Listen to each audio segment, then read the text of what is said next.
Hello, friends. Hello, Asaf over there in Israel. Hello from New Jersey. Hello Hello. to. Can Yes. I hear you? There Hello. you are. Welcome. Okay. Welcome to the Hello, spaceship. Chris, behind the scenes, and hello to all our friends around the world who are joining us and who will hear this later. We are the Great Transition. We are looking at what's going on in the world through the lens of the authentic wisdom of Kabbalah. Today, we are going to be talking about consciousness. Consciousness, what is it? And I guess when we say I feel this, I want to do that, who is this I? At the end of the day, we are always, everything we're doing, it's not just trivia. We want to know what the heck is going on in our lives. Why did this, think about how many people I met a new cousin yesterday. She was like a Hmm. cousin of a, And my new? What do you mom was, mean? What do you mean by new? I New, you mean, mean my you, mom, I didn't know her. oh, She's okay. always been a cousin, but she's been a So you've just um, you didn't just just discovered a discover cousin. her. My mom was close with her cousin, and then Okay. there was like a marriage and a child and another one and so on and so Okay. So forth. And you've I never just met met, but yesterday. you knew she existed. I didn't even know she existed. This Oh, one. you didn't even know. There So you we were go. sitting there, we were talking, and my kids were there, my Hmm. brother and his kids were there, and my sister and my mom, my mom's cousin, who's also my cousin, who this new cousin was related to. And I thought about how many people, strangers, met, had kids for thousands of years in order for us to end up here. Like how many Right. Right. kitchens were Hmm. there? How many Yeah. dinners? How Huh. many That's a first lot of nights dinners. together? Just so many, so much Yeah. had to happen. So, but Hmm. why? What are we doing here? What is? Are we just monkey plus? Is that it? We're Hmm. monkeys plus. What are we doing? Just nice monkeys get to enjoy a bunch of stuff until we die. Is there some reason for this life? If there is, can we figure out why? And if we can figure out Hmm. why, can we do it quick? Yeah, Because quickly, please. between the times Me. that I feel good, I feel really not good. I do get to feel good from time to time, sliver, but between all of those times, there's plenty of not good. And what's that all about? Mm. Um, if you had to put all the good on one side of the scale and all the bad in our lives on the other side of the scale, um, Yeah, that's a pretty is bad calculations. I mean, is it worth it? Yeah, Kabbalists have been through that calculation. The If that's the way you're judging it, if that's the way it's not. your It's not a scales good. work, It's not a good. Yeah, yeah, it's not a not a not a good good. sum total. Yeah.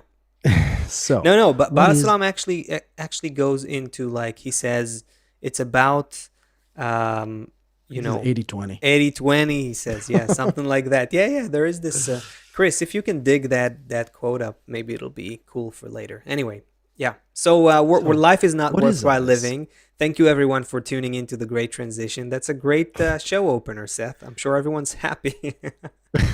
No, so we're here to get to the 100% good. Okay. That's what we're doing here actually. That all of this stuff that's happening, it's not some accident. Also, there's not just some god up there playing like a video game with us, but there is a way to discover that we are everything and actually in control of everything, and not just in control of your job. You are your boss, Hmm. and the money that you get and the money you didn't get yet and every vacation you'll ever take and every you are all of it. Imagine that if you could fit everything, all the past, all the present, all the future somehow in your perception and feel all of that, but while you're having to go to the bathroom and go eat dinner and take care of everything because you're still alive. So Hmm. how is that possible? What are the Kabbalists even talking about? We're going to figure it all out. Let's start out Hmm. with consciousness, because in the meantime, while the Kabbalists have been writing about what's been going on for a couple thousand years, Hmm. scientists Right. recently have been spending a lot of money trying to figure stuff out also. And Yes. Yes. that's what we're And going to talk okay. about today. Okay. Right. Right. Okay. So we want to get into this, yeah? Consciousness. Okay. So here's what I wanted to start off with. There is Okay. this cutting edge research, cutting edge experiment. Let me show you this. headline here, right? What's the origin of consciousness? Global effort puts two top theories to the test.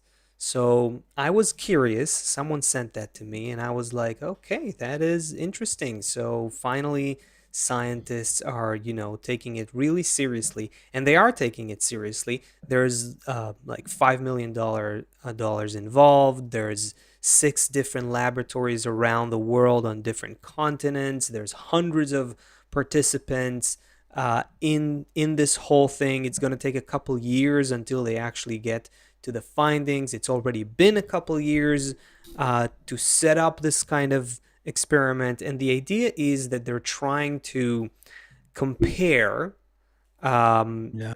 findings, results, testing the two top theories about consciousness today, scientific theories about consciousness. And this experiment, what's cool about it, it is cool that they can actually get to the results that show which theory is correct. And there's an agreement in advance between the scientists that if the results show so and so, then it means that theory A was correct, and otherwise theory B was correct, and so on. But here's the thing. One way or another, I'm gonna super oversimplify these theories because I don't think that's our main But focus before you right even now. do that, just But explain what okay, is consciousness. that's exactly where it depends on who you ask, man. It Oh. depends on who you ask. But according to So these what are they scientific, studying? Yeah, what are these right? guys studying? So these scientific theories are basically studying brain activity. That's what they're going to check. They're going to check whether what brain activity tells us about consciousness. So, okay, I'll say in brief what are these two theories about. One is called global neuronal network theory, something like that, right? Global neuronal workspace theory. It basically says that consciousness is that it has to do with several centers in our brain, and this chatter is happening between our neurons, and because there's centers, especially in our frontal lobes of the brain, that are able to integrate that information and rebroadcast it across the brain, that is what creates a conscious experience. That's theory number one. So it's mostly in the frontal lobes, they say. Okay, again, oversimplifying, dumbing it down, it's not that important for us. The other theory says, well, we should look at consciousness a little differently. There's all kinds of parameters. There's actually 5 that they're looking at. They're drawing upon phenomenology, which is a branch of philosophy. Anyway, based on that, they're saying there's a few parameters that have to take place if an experience is conscious, and based on that, the centers in their brain that should be active when a conscious experience happens are in the back of the brain. So one theory says we're gonna see in the experiments results in this side of your brain. The other theory says it's gonna be in this side of your brain. Sweet. And then how That's does that it. help? Exactly. My point exactly. Kabbalistically, it's this whole thing is backwards. I'm not gonna expand on this. I'll just say that one way or another, this is the two leading two top theories of science right now, and all it's saying is that in one way or another, consciousness is brain activity. That's basically what they're saying before they even do the experiment. The experiment is just to say where the brain activity is happening, that we can call that conscious. Mm. So Well, basically, so yeah. So we only neurons, have two yeah. ways of taking in reality. We have the mind and we have the heart. That's basically it. And what else do we have, right? I mean, let's just put a few things on the table before because I could I tell don't you're know already fired what's up the about heart. this, but What do you mean? What do you mean heart? What's I heart now? emotions. I mean, we have thoughts and we have emotions. Right. So, but the scientists, these neuroscientists, will tell you it's all in your brain. It's your neurons. There's the electric chatter happening between different neurons and centers in your brain, and that constitutes Maybe everything it's just you because that's how see, they feel, define touch. consciousness, though. Maybe it just comes down to their definition of what is consciousness. Okay, so that's why we have to ask ourselves, is that everything that we are? Is that all that consciousness is? Brain chatter, brain activity, neurons sending electric signals to each other? That's what consciousness is all about? Because both of these theories, and again, millions of dollars, hundreds of people, different labs around the world, all of that effort is going into this experiment that presupposes that consciousness is just brain activity, that consciousness is created by brain activity. That's essentially what these scientists are saying, that all our conscious experiences, they are created, they are the result of, the outcome of, the consequence of brain activity, which comes first. And Comes I'll first just I'll before just what? bring up the which comes if you ask the question, what comes first? The brain activity creates the consciousness, what we call Mm. consciousness, or Mm. is it possible that we got the whole thing backwards? Is it possible? And I'm just going to bring up the You're not question, saying that the okay? scientist's saying this. You're asking a question here now. Well, first of all, it depends who you ask. These scientists know. And if you ask these scientists, and they're mostly neuroscientists, no, because that's basically their whole look. They're investigating the brain, and they're brilliant people, and they're doing great science and all that. But they presuppose that the brain activity creates what we call a conscious experience. And if you listen to the growing consensus among theoretical physicists, for example, then you see all kinds of completely opposite perceptions about consciousness that basically say that all of our experience of this universe, including time and space, is an emergent phenomenon, meaning that this whole universe that we experience is not there before we are there to experience it. We are creating it with our experience. Now, of course, that sounds a little woo woo and weird if you don't, really go into the science of it. But there is a growing consensus that time, space, everything there is. There you go. Here's a Chris threw a Stephen Hawking quote at us. I think the brain is essentially a computer, and consciousness is like a computer program. It will cease to run when the computer is turned off. Theoretically, it could be recreated on a neural network, but that would be very difficult as it would require all one's memories. Well, that's one aspect of it. Yeah, there's Amit Goswami. Yeah, he's a theoretical physicist. Consciousness does matter. Matter is secondary. Consciousness is primary. Brain does not do consciousness. Consciousness does the brain. There you go. So, and there's more. There's more where that comes from. Anyway, So, let so me those let are me just basically put it at opposite, right? that. Yeah, that's basically two opposite approaches. So it depends on who you ask. It depends on who you ask is what I would say. But it's still it I'll say baffles me. I have a different word in mind, but let's say it baffles me that there's so much effort being put in, and money, and brain power by the way, and research people put into this, into just saying, is it so? You'll put a few subjects there, and You they know why this will. is all your You, fault? what? Because if you had Okay. something better for them to do with their time, Mm, because for example, you come to these scientists and you explain to them very clearly right. about the nature of reality. And you start to lay it all out and you give them the books of Kabbalah and they start to, wow, but now they're out of work. What are they going to do with their kids? um.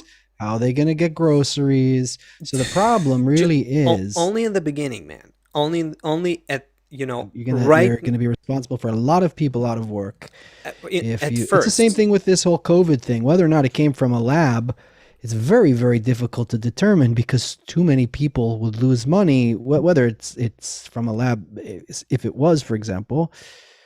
Anyway, that we don't we don't need to get into all that stuff now. But all of these things, we are dealing with a lot of things um, in reality where it would go against my, what do they But say? but What's that famous expression? It's like a but famous joke. Like if I would say, wait a second. I would say, um, only in the beginning is what I wanted to say a moment ago. You'll if you if you change, the worldview upside down in the beginning, all the previous systems will not work. You're right, but once they change direction, you're gonna have new kind of work, new kind of science, new kind of research, new kind of worldview that will give birth to a new form of engagement for uh, the scientific community in this respect. Anyway, because um, all of these yeah, people doing all of this work, it's great.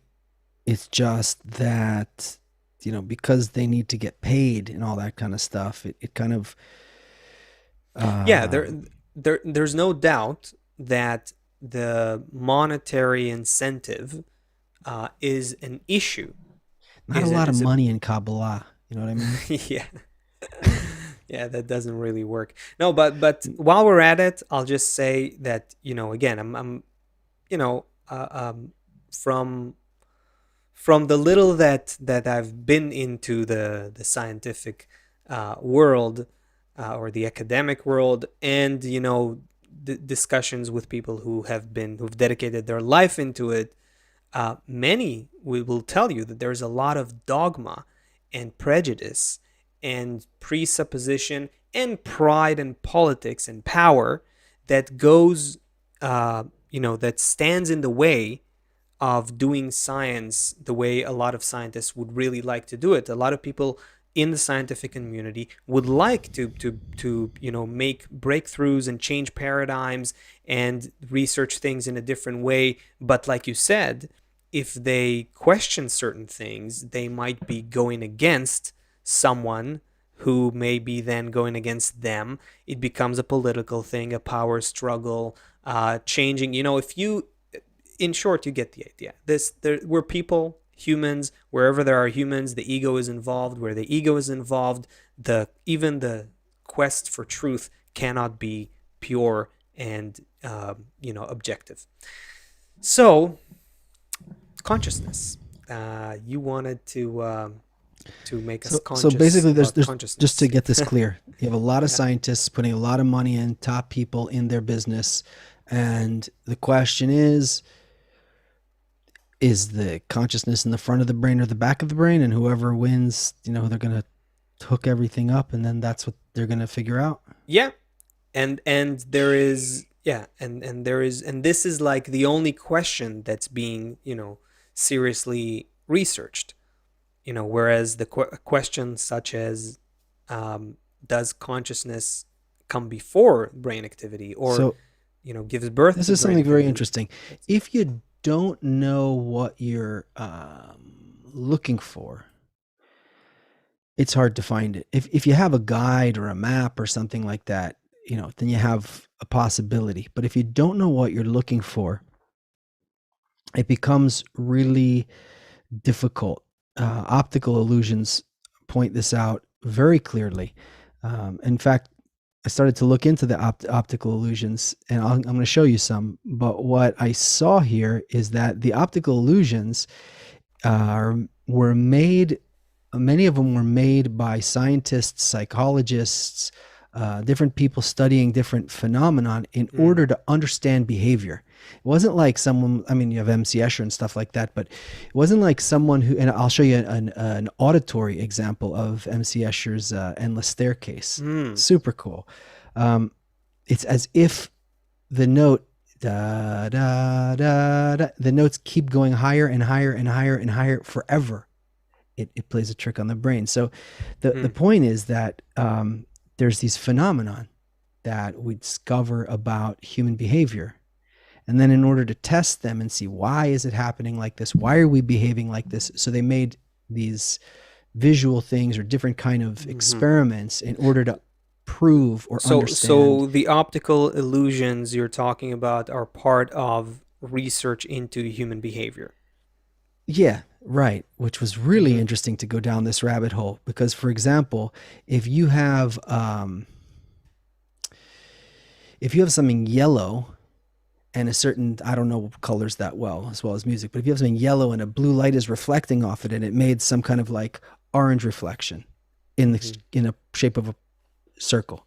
And then here you have something orange just making an orange reflection. So someone looking at it sees two orange circles. To them, it's exactly the same thing, but they're not the same thing at all. One is a a yellow square with Hmm. another color Right. light, and it's coming Right. through as something with a window with this round circle, and the other one is just a round circle. Right.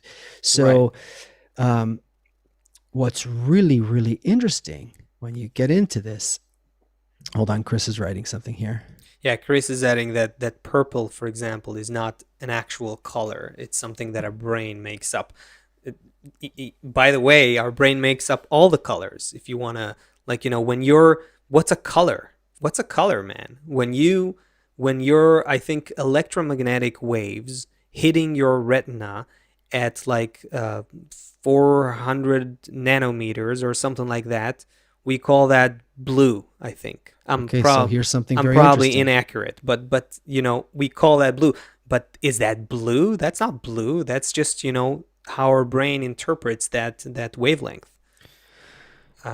What Um, here's here as you were. usual, you jump right into the deep end, but so if you take all of the colors in the visual spectrum from infrared to ultraviolet, I think it is, all the colors that we see on our spectrum. So in our culture, we divide it into seven: red, orange, yellow, green, blue, indigo, Right. violet. That's Mm-hmm. how we do it in where I grew up. But that's the visible light spectrum. Okay. But that can also be divided differently. For example, the musical scale, our Western musical scale, da da da da da, it's seven notes, Right. and then it repeats. Yeah. But there is a scale from the Far East that has something like 22 notes. It's the same octave, Yeah. but you just make the divisions in different places Yeah. You're because of like your culture.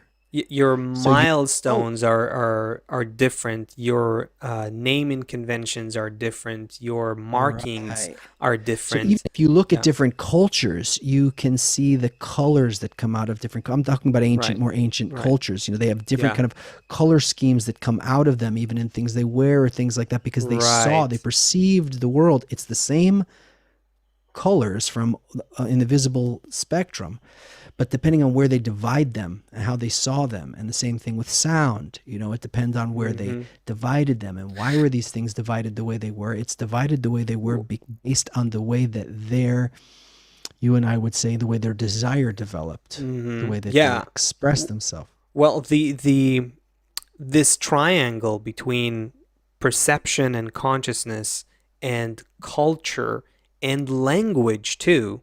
I would put all those three: language, mentality, culture. It's all connected, but how they overlap and inter-influence each other, let's say, is fascinating. I mean, one of the I think one of the best examples is how the you know people who live in snowy areas, like in like super cold areas where there's only snow, they have a lot of discernments about snow that you don't have. I Yeah, think I I heard that the Eskimos in Alaska have like 400 names for snow. I don't know if it's 400, but it's a lot. Yeah, I think it's The certain wetish Chris, kind, a certain dry yeah, yeah, kind, yeah, a exactly. certain. And so what's interesting, it's not just that they have more words. They have more words because they see more differences than you and I see. We'll look at it Mm. and we'll just go, "Oh, this is white snow and this is white snow. It's all snow." you know? And then they'll go, "No, this is So like you snow brought up this number thing. 1 and 2 and 3 and 4 and 15 and 17 and whatever." Chris, how many? We 80, used 180. There you go. Chris, to your 180. aid. I was off by 180. 50%. Okay. Okay. So we have this thing we refer to in the wisdom of Kabbalah all the time. and you just said it, and I think it might be one of the first times we talked about it here. It's called discernments, Right. bilulim, in like to clarify, to Yeah. discern something. So that's great. Everybody, jot it down in your notebook. Discernments. We use this all the time because the mind does serve a super super important role in this whole gig. You got from like here up, it's called the top three, and here down, it's called the bottom seven. We'll talk about that one day. That's the whole 10 right there, so to speak. Not really, it's a body. We're talking about something spiritual, but there's all this stuff that goes on purpose from here in this part with all these thinking and discernments, and then all the stuff down here, which is feeling. So this part feels, and then up here, it has to figure out a lot of things. Hmm. We're not throwing away either part.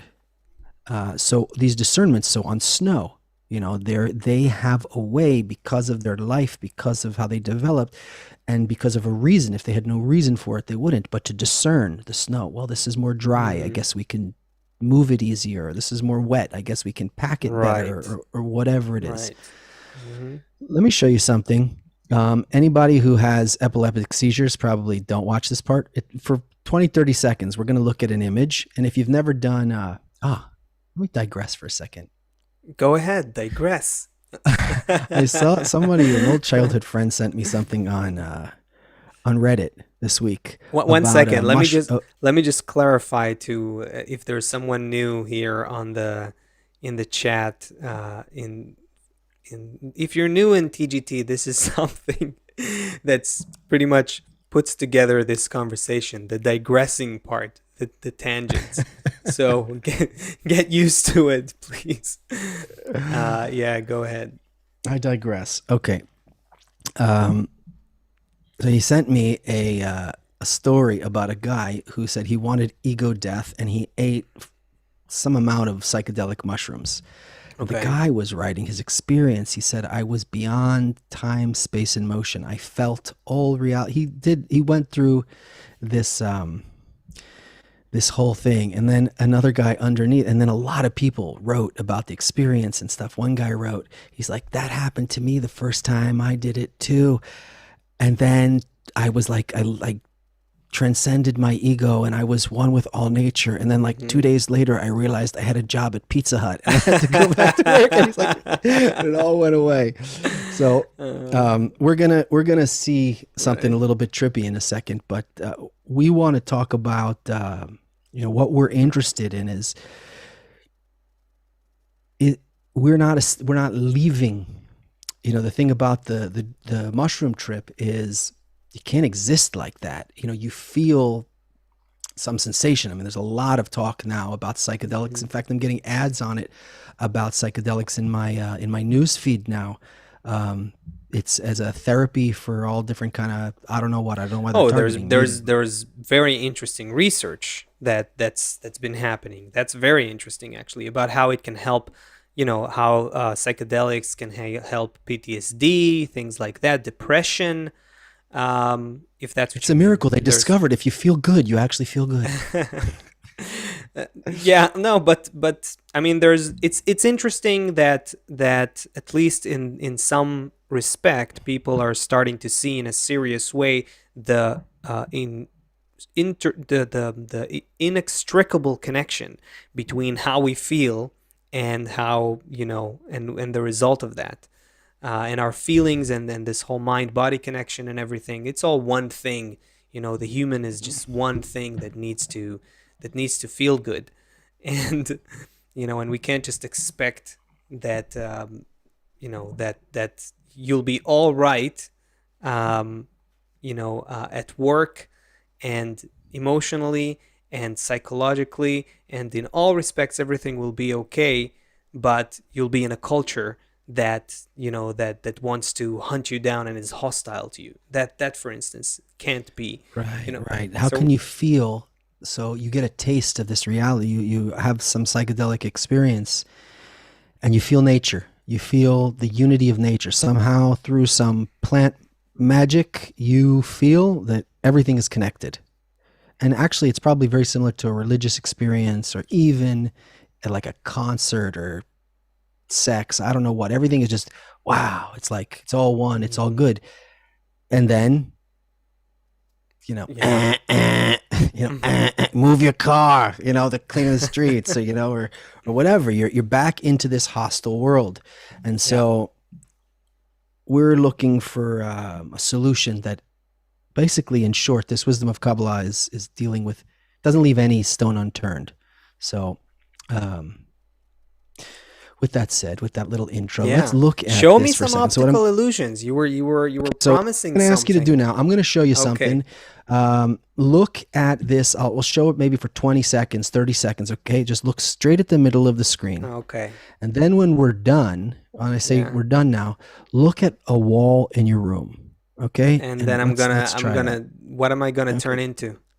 What's You're not gonna going to turn into ha- anything, and whatever happens is going to be over in a few seconds. So you don't have nothing to worry about. I found this by a Okay, guy called all the Green. viewers, dear viewers, you will testify when when you will be asked, please. Okay, so this is the All guy right. called Green Pro. I found this video on on YouTube. Just so check Mhm. this out for a second. So stare at this. Okay, so right at the center, right? Just stare at the center, Mm-hmm. and I'm staring at it too. And basically, what we want to see is how reality as we perceive it and reality as it is are not the same thing. And we're going to talk Mm-hmm. about the world itself Okay, the doesn't whole matter. the Just shapes keep, are already changing. Do I keep don't worry. looking Yeah, at the? just keep looking at the middle. Mm-hmm. The it it doesn't even matter. Just gaze towards the middle of this. The world, and then when we're done, I'll tell you in a few seconds. We're going to look at a wall or something off to the side or something on your desk. Keep looking at the middle, everyone. The world that we live in doesn't hardly matter. What matters is us. What matters is how we feel and what we make of it. Okay, so now everyone, look at the wall next to you. Okay. Oh yeah. Oh yeah. I remember like a really yeah, very cool. Is everything Mm-hmm. mushy and moving? And Yeah, there we go. Now it it got came back back. to Yeah. where are the Okay. horns though? Where are the I thought I'll have some Okay. till I grow So some horns. that's No, the it's first thing. very What yeah. Yeah, it's very tangible with such a thing to see just how malleable our perception is. There's no so doubt. uh, Yeah. right. So what happens is, imagine, let me show you something else. This is cool. And before we get to the next one, how about we just, where is it? Oh, I'm going to really freak you out with a few things here. Come on, hit me. I'm ready now. Nothing can. Okay, let me show you this one. This one is really fun. So imagine that you're going to vote for a politician, and I'm going to vote for a politician, and we're having a Okay. debate about which politician we want to vote for, right? Right. And I'm saying, no, mine is better than yours, and you're saying, no, yours is better than mine, and we're fighting over things that we think, according to our perception, are real. These three cars are all exactly the same size, but I Yeah. would have been willing to bet you an hour ago $100 that they weren't. I would have been Right. able to maybe even go out into the I'm streets and riot I about still something. am probably. It Okay, what I doesn't want you to do when this show the is over is take a piece of paper and put it on the screen. yeah. No, I'll Hold on, let tell me you turn the what. volume down. Here's the thing. Even though when I know they're the same size because you're I'm, showing me they're the same I'm size, telling you they are. Yeah, I still don't believe they're the same size. I know. I know you don't. I took a piece of paper and I marked it with a pencil. And I recommend anyone who doesn't believe it to check that out afterwards. This was by a guy also. That was also this guy Green Pro. So could you imagine that you believed something Mm-hmm.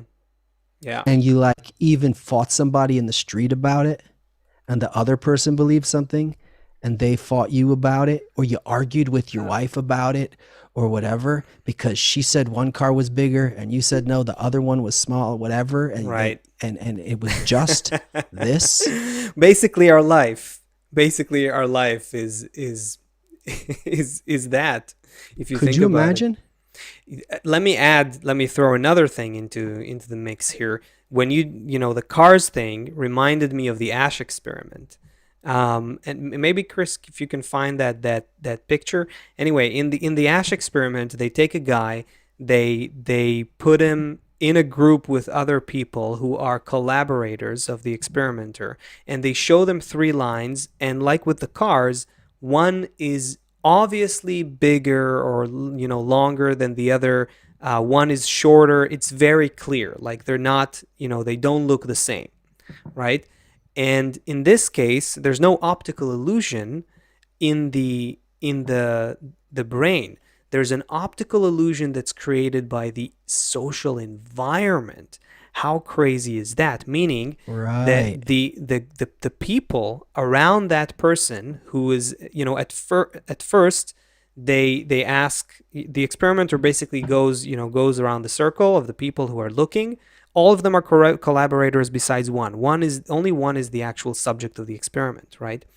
And so the subject, the experiment is basically about social conformity. So they're looking at the lines. There we go. Chris got something for us.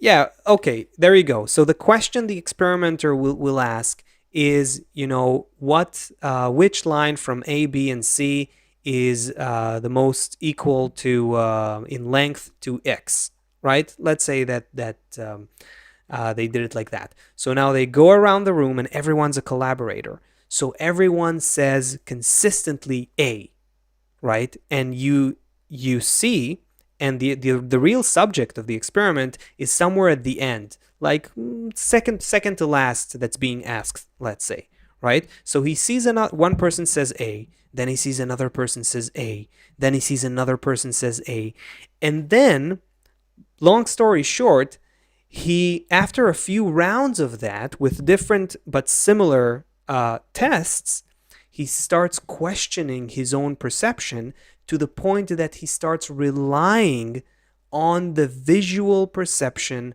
of, as expressed by the people around him, to the point that's the highest level of distortion, where he actually begins to see that these lines are equal in length, even though it's completely wrong, right? And so, and that's been, like, analyzed by psychologists, that it can even reach that level of distortion, and most people conform. So now I want to add to your um, depiction of life situations.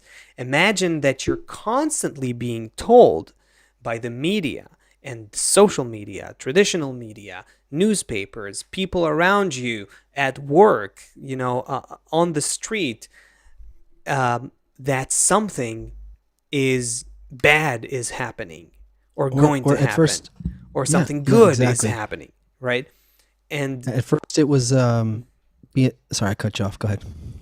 no, keep going. That's At first it was that you have to, well, there's nothing else except being in a family or being a warrior, and then probably even then you had a family.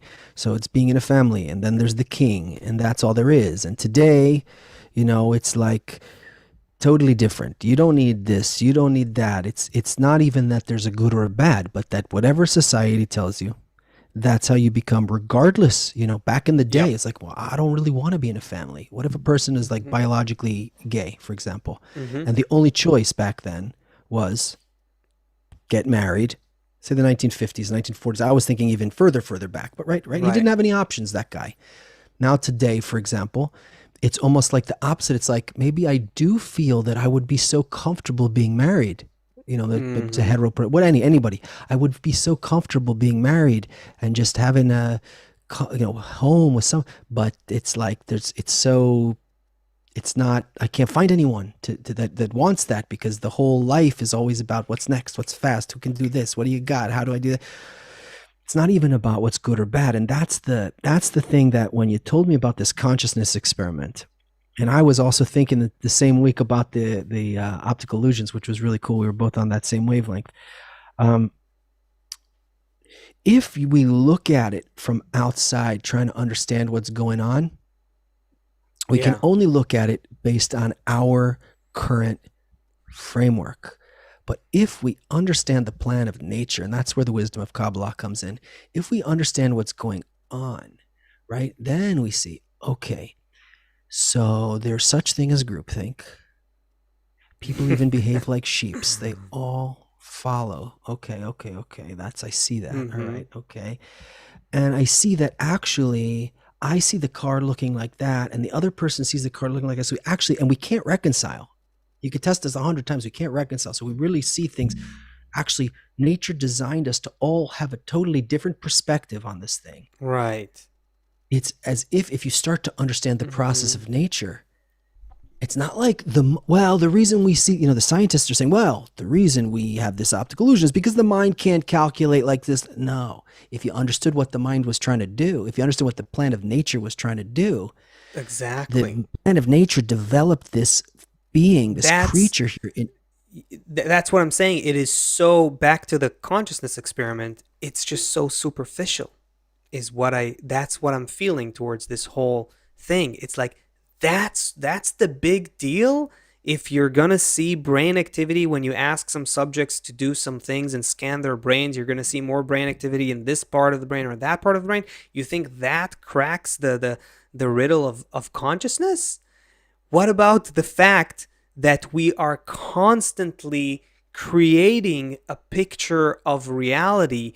Everyone is creating their own picture of reality every second of the day. And the fact is that we live in if you judged it, physically, objectively, you'd say we live in a colorless, odorless, uh, um, a world, like a transparent world. What is that world? We never even um, feel each other when we touch each other. When I hug you, all I feel is the resistance of my atoms interpreted in my brain, and I name that resistance of my own resistance. I name that Seth. Oh, that feels nice. You know what I mean? The so um, researching, like, that level of, it's like symptomatic.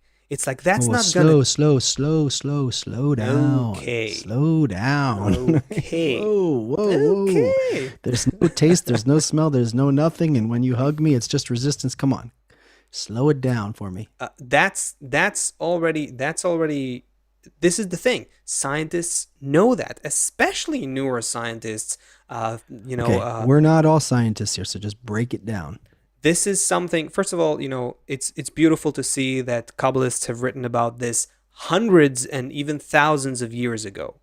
It's just the most recently, 100 years ago, Bala Sulam wrote it clearly in the preface to the Book of Zohar.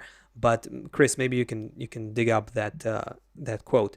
But Kabbalists have written about this way before. Recent science knows this. This is nothing new. We are creating the picture of reality in our brain. We know that this is a fact, and there's no question about it. That we don't actually see the colors and visuals, and we don't actually smell what we smell. There is some reality that is unknown outside of us. Let's say we don't even know really if it is outside of us. We have no clue what's happening outside of us, and our senses are simply offering to our brain some sort of a correlation with the thing that is outside. And then our brain takes all that information, integrates that, and it's all about resistance. It's all about pressure. It's like whether it's pressure on your retina, whether it's pressure on your skin, whether it's your nerve, your your taste buds, or your in the sensors in your nose. How do you call them? Whatever. The Your brain takes all that information, integrates that, compares it to things it already experienced before, and names it ultimately, if you're a human. And we call that perception of reality. Bees, in right next to you, see a whole different spectrum of colors, as dogs, smell the world in a completely different way, So, as so when you bats say, see the okay, world differently. hold on. So When what's you the say world? there's no Yeah. color, no nothing, basically, you're going back to the Ari, who wrote the Tree of Life, the big Re, who starts the tree of life by saying the beginning was just, it's just everything comes from in the beginning. Forget about the beginning. Just everything is this empty air, just this full, just this whole thing until we start to make something. Because at first the creatures were much less complex, and discernments. Here we go back to discernments and back to the mind.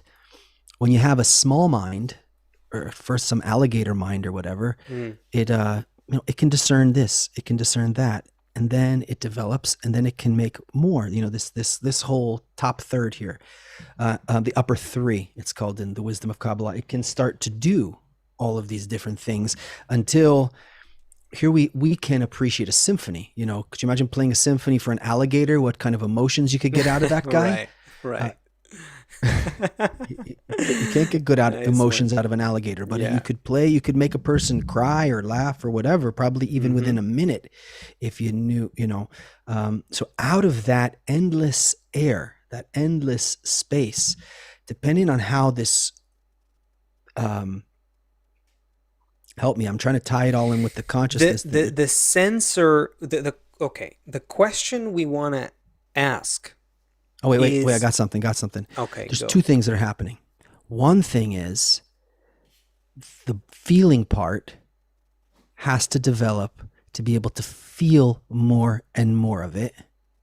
Because if it's too small, it can't feel enough of it. And then the other part, the mind, that has to be able to make the right discernments on all of it.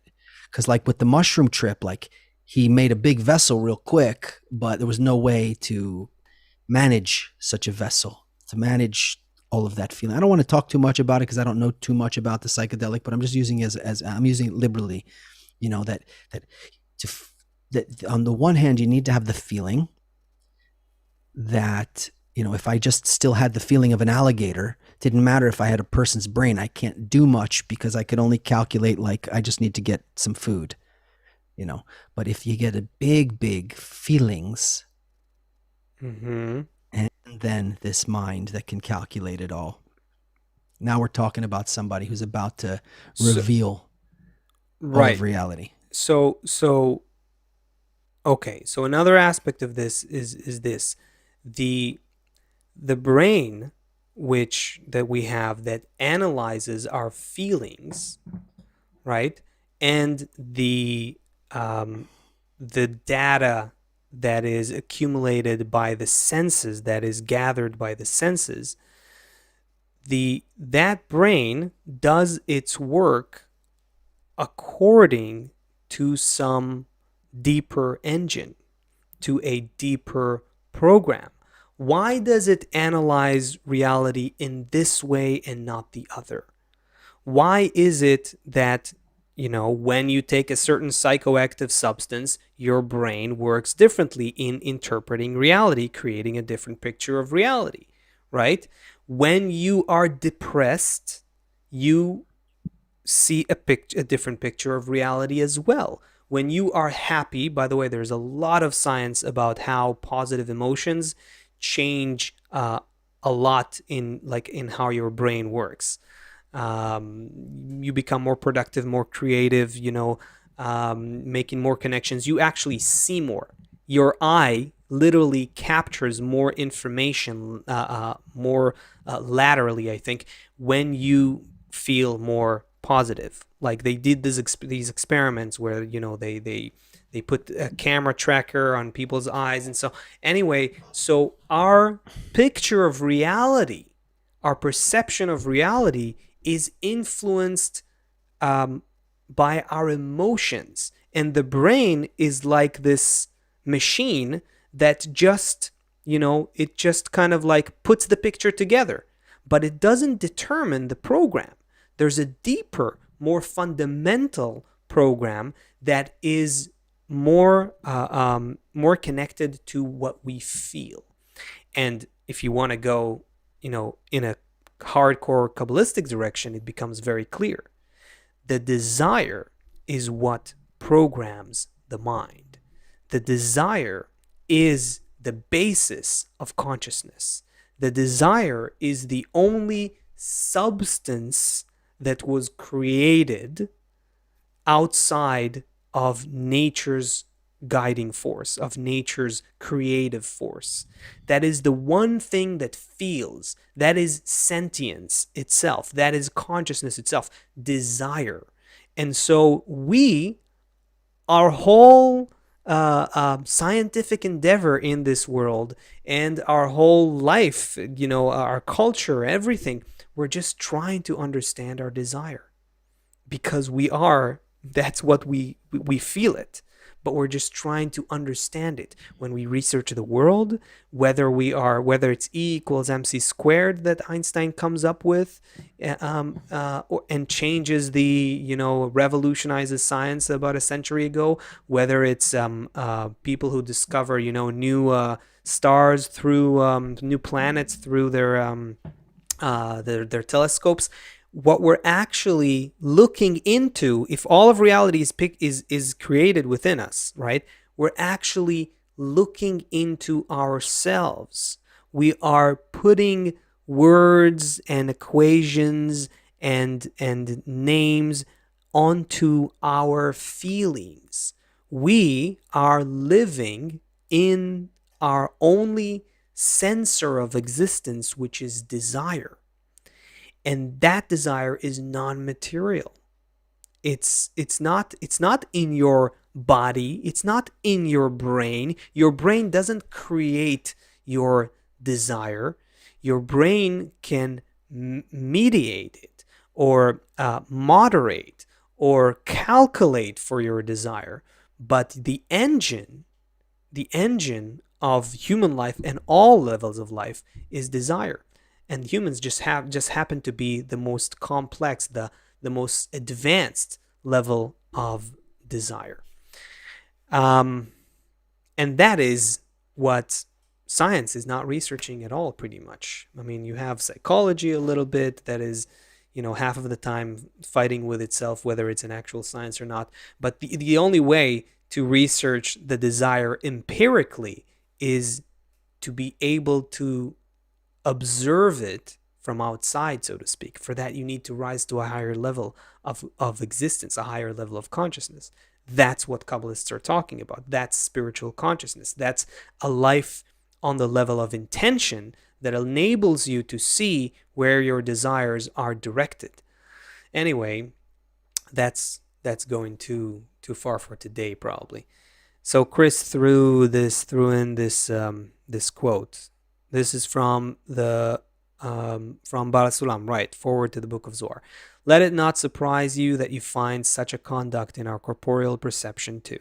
Take our sense of sight, for example. We see a wide world before us, wondrously filled, but in fact, we see all that only in our own interior. Right.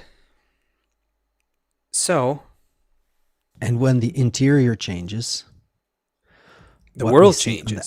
The outside changes, because yes. There's this one as well, real quick, if I could find it. It's just like the car. Well, let's just talk about the cars. If you know already, if you're an artist, okay, look at that. Right. Oh, that's cool.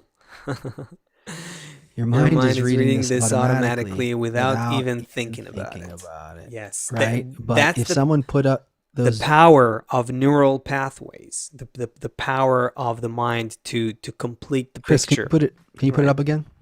Yeah, it's a good one. If you saw this, that word reading, for example, maybe you'd figure that one out. But look at the word automatically. If you saw it in a different context, it would mean nothing. But we already are. Thanks, Chris. The point is that all of these tools, all of these optical illusions, all of these things, all of this design that nature spent a long time. I mean, for nature, time doesn't mean anything. But in our in our 100 years or whatever we get, nature's been around a long time. couple billion years to get us here. That is a lot of trial and error. That is a lot, or I'm not going to name what she's done, but that's a lot of progress from stardust until you Mm-hmm. get this machine here, this system, this operator, this operation, whatever this computer thing, this fleshy computer is doing. It's not. We just want to start to see what nature made and use it correctly. It's pretty simple. The whole gig is really pretty simple. We Mm. now are born, and in our 30, 20, 30, 40, 50 years, 60 years, we're looking at a couple billion years or even beyond time, space, and motion and trying to say what it is from that. Instead, from the other perspective, from above to below, it's kind of like look at what nature made. Not from below to above, so to speak, but look at what nature made, learn what nature made, and then all of these operations make sense in perspective. It's correct that you see it like that, and all of those optical illusions kind of resolve themselves because now Mm. the whole picture starts to come into focus in a whole new way, because now I'm not just looking at reality through my eyes and thinking that that's it, but when I start to integrate, connect with you in a correct way, now you see the world totally different than me, and I Mm. see it totally different from you. And then there's this other thing, and all of a sudden, like I guess it's almost like when we looked at the wall after looking at that thing, like the reality that we see starts to feel and look different. It's the same thing with like one eye or two eyes. If one eye, you don't have Mm. three dimensions. With two eyes, all of a sudden you have three dimensions. So when I'm Mm-hmm. connecting with the other people, now all of a sudden I'm getting into, dare I say, 10 dimensions. We start to Mm-hmm. actually perceive a 10-dimensional, so to speak, reality. We acquire 5 additional senses. And now we're talking about a whole different reality that I hope Asaf, these scientists will call you at least, and maybe you can pay them so they can start talking Um, about these, the I true nature of do have reality. I do have scheduled a conversation for sometime soon with our our friend, a theoretical physicist that is also a Kabbalah student, and we were supposed to have a deep conversation about time and space to try to come to try to come up with some interesting explanation in a new way. Anyway, There's something that always is left yeah, hanging around this topic. Were you about to say something else? no, I just said there, anyway. there's something that's always hanging around this and that, and people are like, well, and we always see this when we begin teaching the first semester of Kabu. The questions are always like, well, if this reality doesn't exist, like, why do I have to go to work? Or like, And if also, I and don't. also, so what? We're saying that we're creating our own reality. Then what? What do I do now? And I need to. Does that mean I don't have to go to work? I don't have to pay the bills. I don't have to. If I see a cop, if a cop pulls me, asks me to pull over, I still have to stop? Yeah, but here's the thing. That's the big thing. You are able to begin living in two worlds at the same time. This physical reality we discover after we start practicing the wisdom of Kabbalah a little bit, that it is not here by chance. It's not just an illusion, it's an important illusion. It's a very meticulously planned, deliberately designed, carefully orchestrated illusion that helps you make the words you liked, inner discernments about the program that operates you and how you can connect to the purpose of that program. And then everything that's happening to you in life, work, weather, politics, your wife, like on the macro and on the micro level, on the personal interpersonal, social, and global levels. Everything that's happening to you begins to be more transparent. It's as though nature is sending you waves on a different level. You begin to read your life, to read the world, to read your conscious experience with a new kind of vessel that is developing in you, with a new kind of device, with a new kind of sense. You begin to see that nature, through everything that's happening to you in life and everything that's happening in the world, nature is orienting us, and we have a conscious role in that. We can begin to move along with where nature is moving us. And that is what puts us in what Kabbalists call equivalence of form, in a sort of a balance with the natural program. We begin to experience life on a completely different level. You begin to sort of be in the movie and in the director's seat at the same time. And this is something that I think anyone who even just starts studying the wisdom of Kabbalah and actually, puts in like the desire into it and works on it, begins to experience in a tangible, real, unquestionable way, except that it's personal. And you can only explain to a person, what to do to try to experience the same thing, but you can't just show him the experience. He has to get to it, develop his own vessel for it. So, how do we conclude this, man? We're over time. Everything. So in the meantime, until we live firmly in both worlds, and now this goes out to you, everybody out there driving through the night, with the window down. This goes out to you. Until we stabilize ourselves in two worlds completely. Everything that happens in the physical world, try and think of it in terms of that desire Asaf was talking about. Imagine that you're like a piece of clay. We call it the creator in the wisdom of Kabbalah. Baal Islam says call it nature. Doesn't matter. Nature is playing just to stretch and bring closer and pull this way in order, and you there just to make the desire feel. Just to make the desire feel. I see I'm standing in the passport office for 4 hours and no one's listening, and I can't believe what the world has come to. Or I'm going outside in COVID this, or I'm dealing with this with my wife, with my dog, with my whatever. Think of it only as nature playing with the desire in order to elicit emotion, the power of desire. Don't name it yet. Don't worry, just that whatever the experiences that are happening with this clay, imagine you're a piece of clay, because you are. Imagine that with this clay, nature is just pulling it and squeezing it and pushing it and whatever, just in order to get desire out of it, just to shape the desire. Now, on top of that, we're going to continue together to make all of these discernments on that desire. And at some point, the two worlds will stabilize together, and then the spiritual world will imprint on the physical world, will be beyond time, space, emotion. It's going to be a good time. We'll see you next Thursday. We will.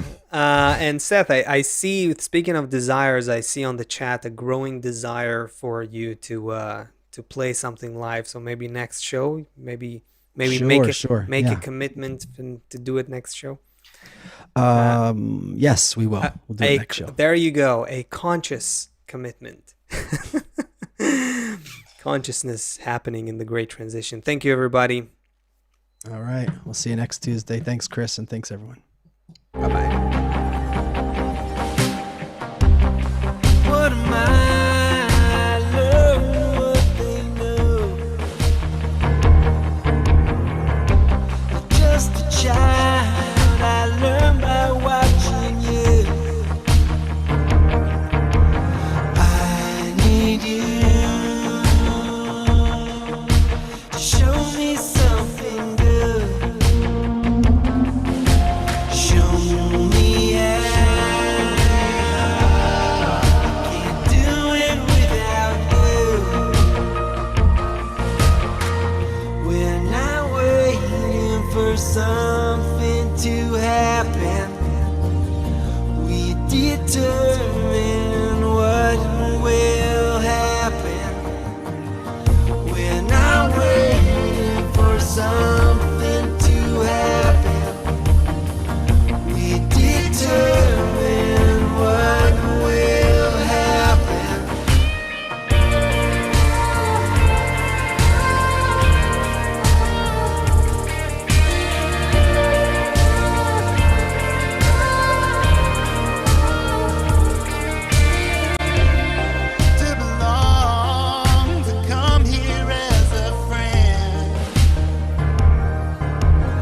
for something to happen.